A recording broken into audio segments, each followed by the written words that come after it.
You ask Tiger to calculate. This deals with linear inequalities with one unknown. The final result is q greater than 3 over 2 greater than 11 over 2. Let's solve it step by step. Swap sides.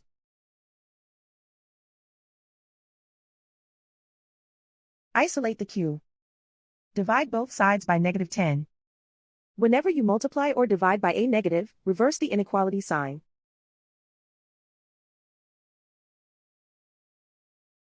Cancel out the negatives.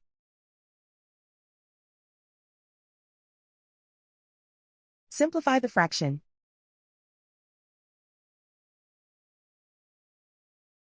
Cancel out the negatives.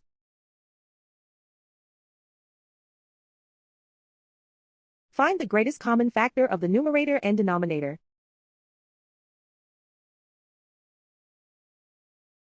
Factor out and cancel the greatest common factor.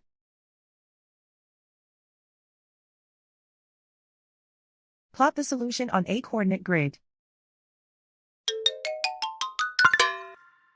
And so the final result is q greater than 3 over 2 greater than 11 over 2.